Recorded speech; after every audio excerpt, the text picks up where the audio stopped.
A'udzu billahi minasyaitonir rajim. Bismillahirrahmanirrahim. Alhamdulillahirabbil alamin wassalatu wassalamu ala sayyidina Muhammad wa ala alihi wasallam.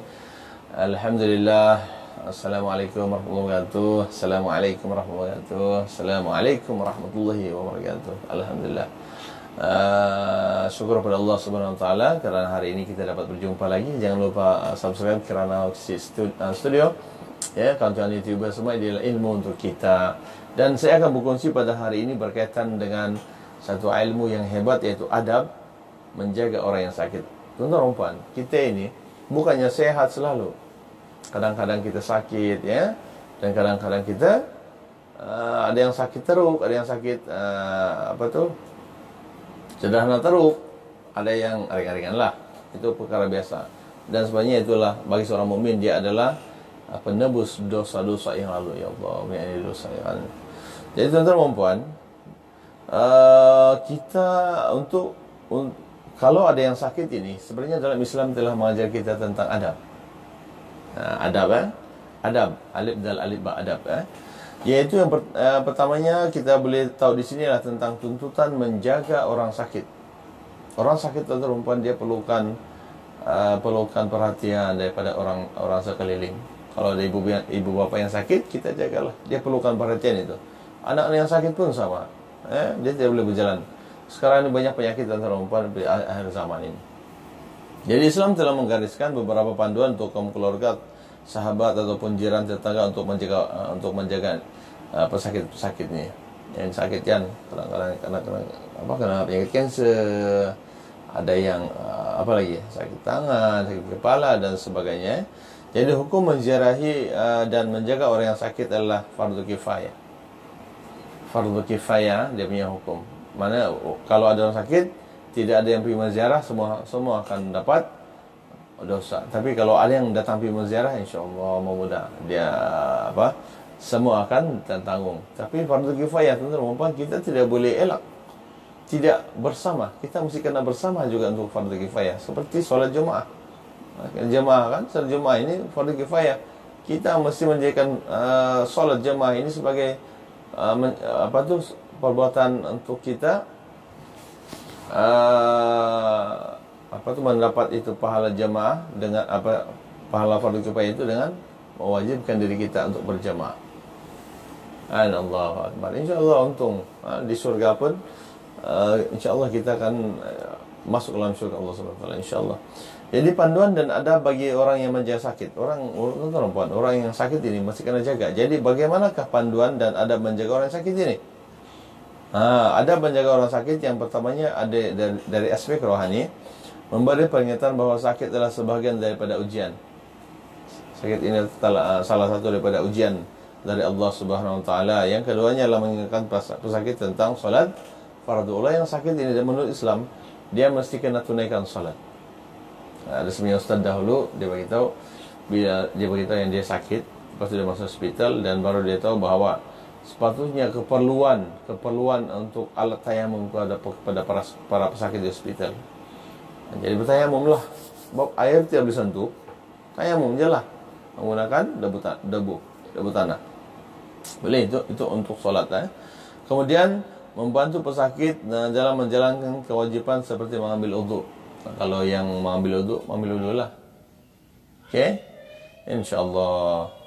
Kemudian yang ketiga adalah mengingatkan pesakit supaya mengingati Allah Subhanahu wa taala. Sentiasa ingat kepada Allah Subhanahu wa taala. Mari kita lihat juga kepada adab menjaga orang sakit, yaitu dari aspek rohani. Rohani pula daripada aspek emosi.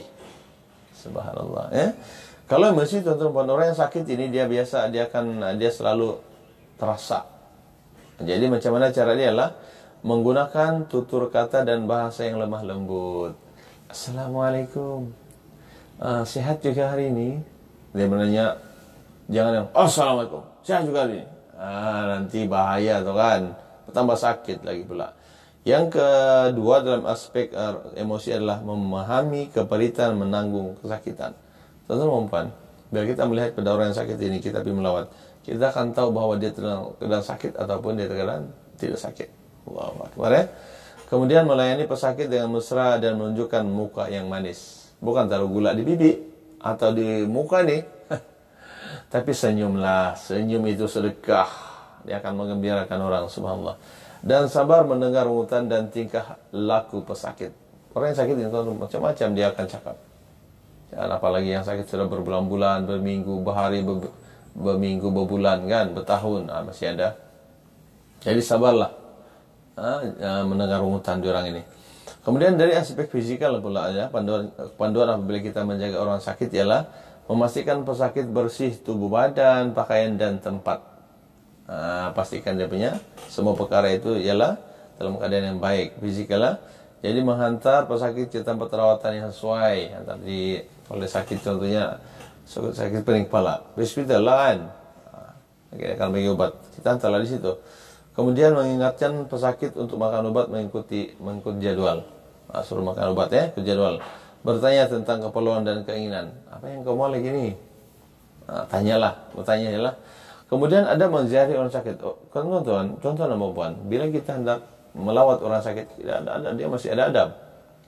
Adab yang pertama ialah sama-sama lah membawa buah tangan yang sesuai kepada sakit. Ya, kalau contohnya lah dia sakit, dia sakit pening-pening kepala, mau bagi apa? Bagi coklat. Kalau dia kancing manis, kalau ataupun mereka yang berada di hospital kan macam-macam kan, bawalah yang sesuai. Oke, bawa bubur. Oke juga. Yang kedua ialah ada menziarahi orang sakit ialah ziarah pada waktu yang sesuai. Kalau di hospital kan dia, kalau di rumah bila-bila masa, tapi kadang-kadang pada waktu maghrib dia mau sholat kan. Dia kadang-kadang dia kena tengoklah menziarahi ini, tengok dia punya masa. Yang ketiga, apabila kita sampai di rumah orang sakit, kita hendaklah mendoakan. Allahumma inna nas'aluka salamatan fid din. Allahumma afina fi badina, Allahumma afi sam'ina, Allahumma afi basarina. Inilah doa yang kita baca setiap petang. Apabila baca al-ma'surat. Kalau datang rumah orang yang sakit, kita mesti mendoakan, baca, hadiahkan al-Fatihah. Al-Fatihah ini satu hebatlah. Kemudian tidak membuat perkara-perkara yang menyakiti hati pesakit. Janganlah buat perkara yang menyakiti. Bising sini. Allah, main game sini, bising pula. Kemudian tidak melihat aurat pesakit. Pesakit itu perempuan dia, kalau beli kita, tutuplah aurat dia. Kemudian akibat tidak beradab ketika menjaga orang sakit. Apa kesannya? Yaitu dihina dan dibenci oleh masyarakat. Kan orang sakit, teman-teman, kita sepatutnya pergi melawat. Tapi ini, teman-teman, kita buat perkara yang tidak seharusnya. Orang akan bencilah, masyarakat pun benci. Kemudian menambah penderitaan orang yang sakit. Orang sakit ini, dia mau sembuh. Nikmatnya sembuh, teman-teman, apabila sakit. Apabila sembuh daripada sakit, subhanallah, nikmat. Kemudian menjatuhkan marwah Islam di mata penganut agama lain. Dia itu nanti kalau kita lihat, dia itu agama apa? Disebut pula Islam, Allah nanti menjatuhkan marwah agama Islam. Allah Akbar. Hikmah beradab ketika menjaga pesakit. Kita beradab, kita yang menjaga pesakit. Apakah hikmah dia? Satu, meringankan penderitaan si sakit, si yang sakit tadilah. Yang kedua, merapatkan hubungan silaturahim sesama umat Islam. Kita pergi melawat kan, kita jaga, dia akan rapatkan hubungan tu. Yang ketiga adalah memberi insaf, memberikan keinsapan supaya bersyukur dengan nikmat kesehatan yang mana nikmat kesehatan ini Allah Subhanahu wa taala yang berikan kepada kita. Kita malah ya Allah maafini pada ini. Allah maafini fi sami, Allah maafi fi basari. Dan kemudian meningkatkan syiar agama Islam, subhanallah. Ini adab teman-teman. Jadi antara hak muslim dengan muslim yang lain adalah menziarahinya ketika sakit. Itu pesan Rasulullah sallallahu alaihi wasallam. Jadi teman-teman, pada bulan Ramadan ini sama-sama kita mohon kepada Allah Subhanahu wa taala agar diberikan keampunan, diberikan kenikmatan, kerahmatan Allah Subhanahu wa taala, dan paling hebat juga adalah kita beribadah pada malam Lailatul Qadar, yang mana Lailatul Qadar itu teman-teman dijanjikan Allah Subhanahu wa taala surah Al-Qadar lebih baik daripada malam 1000 bulan. Subhanallah, 1000 bulan. Syahr Ramadan alfu syahrin, 83 tahun 3 bulan. Subhanallah, banyakan. Kalau kita pada malam Ramadan kita baca Al-Quran atau Bismillahirrahmanirrahim, dapatlah kita punya pahala berapa ratus, 700. Itu hari biasa. 70 darab 700 darab 1000 bulan. Subhanallah, subhanallah. Amat hebat ya. Itulah yang sepatutnya kita minta pada Allah Subhanahu wa taala. Dan juga tuan-tuan hidup kita ini seperti dalam satu garis lurus. Sip. Kemudian takdir kita pun berjalan seiring. Kemudian kita punya doa pun. Doa ini penting. Karena doa ini dia boleh menghindarkan, dia boleh mengubah kita punya takdir. Subhanallah. Dan tiga perkara yang akan ikut sama dengan kita apabila meninggalnya anak Adam ini. Pertama, doa anak yang soleh, sedekah yang kemudian ilmu yang dimanfaatkan. Subhanallah. Insyaallah kita akan sama-sama beribadah kepada Allah Subhanahu wa taala. Dan jangan lupa tentang perkara tadi yang telah saya sampaikan berkaitan dengan berkaitan dengan adab menjaga orang yang sakit. Subhanallah.